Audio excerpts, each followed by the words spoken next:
Have you ever experienced a situation where you talk and talk and talk, and despite all your clever arguments, people just remain stuck and stagnant into their old way of thinking? That is usually coming down to a problem called the smokescreen problem, where you are arguing and debating with surface details or abstract details and not really going at the core of the main belief that is causing that person to be so stuck and stubborn into their own way of thinking. In this video, you will learn 3 linguistic strategies that can help you reframe any sort of belief during a simple conversation without losing brain power on minor details that are not interesting at all for the conversation. The first one, and something I would recommend into any sort of disagreement or coaching session or moment where you attempt to change somebody's state of mind on anything, is to clarify their intent. What are their goals? What is their outcome? What do they want themselves out of this conversation? What is their intention with you right now? If they argue with you, can you just point out, okay, what is the point of this conversation we are having right now? In your opinion, what are you trying specifically to tell me right here? You may simply ask, what is it? Let me ask you, what is it that you really want, Johnny? If you add their name at the end, it will be taken more as a command by their unconscious mind and they will respond to it more easily. Many people are not even used to be questioned like this, to be listened to, even more important. Many people are not used to just being listened to. They are just used to try to prove each other's wrong and never really listening to each other. So when you yourself taking the lead of the conversation, you pause, stop, and ask that person, can you tell me what do you really want? Even if you are in the middle of a disagreement, that will make things move forward because you are now targeting the real important core issue rather than debating about unimportant details that are just aimed at getting you more angry, for example. Once you have been asking that question, which may even have been putting a blank in the conversation, because if that person is not even used to question themselves on what is it that I truly want. I don't even know. I'm just used to be guided by my feelings of the day or by the situations around me, and I don't even know what I want. That may happen in more than one situation. So once you have clarified with them, okay, what do they really want with you, then you can ask them, is this right now, the way you are communicating, the way you are behaving with me right now, is this really, you think, the best way to get that from me or from the situation, whatever you want? Is this way, if specifically with somebody who is arguing, who is negative, who is pessimistic, just point out, is this the best way to get that, to get the thing you want? If somebody else was communicating in this way with you, would you be willing to give them what they ask? And if that person is slightly honest, they will understand it is not the best way to communicate. If they have too much pride, they may not admit it out loud, but they will know in the back of their head that no, this is just irrelevant and maybe even disrespectful depending on how far they went with you. In any case, that is not conducive to any positive change. The second technique is what we might refer to as a false opposition. It is initially, I think, a negotiation technique. It is basically putting an opposition on some detail of the conversation that in the end you don't really care about. The point is to exhaust mentally the resources, the resistance resources of the person, to get them in a state where they just want to find a way out.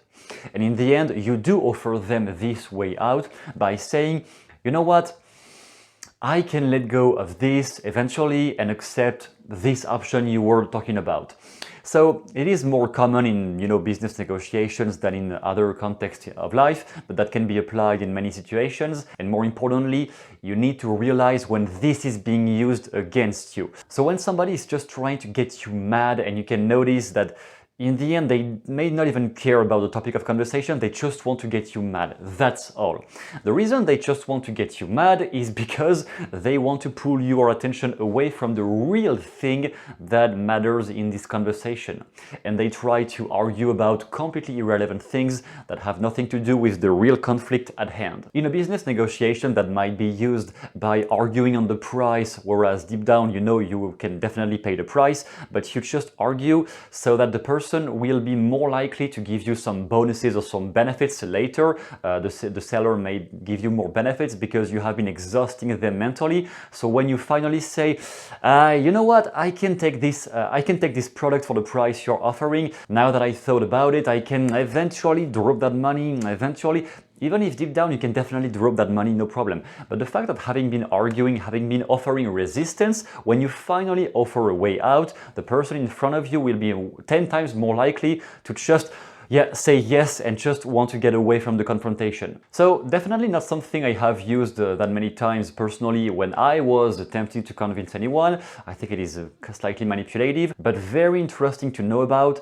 for calibrating when somebody is trying to use that on you. And I can assure you, many people are trying, even unconsciously, to use that on you when they sense you are getting them on a vulnerable spot or something where they need to admit they have been wrong. They will just try to hide that and pull your attention away on a monster of arguments that are just nonsense, just to pull you away from the real thing. So by the end, you may just get exhausted and don't even want to argue anymore. And the last one, number 3, is more for situations where you are in a therapeutic context or a coaching context, because this one is going more, I would say, intimate in the mind of the person you interact with.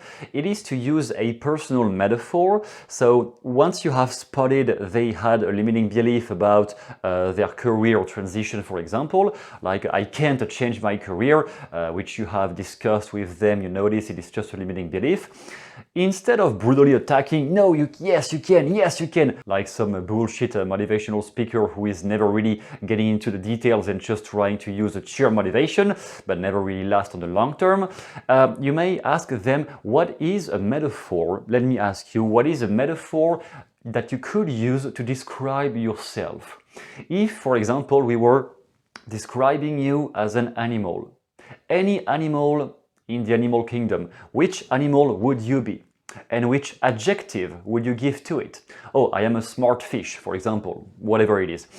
And you don't argue with that, you just say, okay, fine. And once you have shifted the level of focus on a metaphoric perspective where resistance is lowered to 0, because it is parallel thinking and not anymore on the main thing they are complaining about or arguing about, now you may ask them, coming back to that example of the career transition, okay, is this the best way a smart fish could think about his career?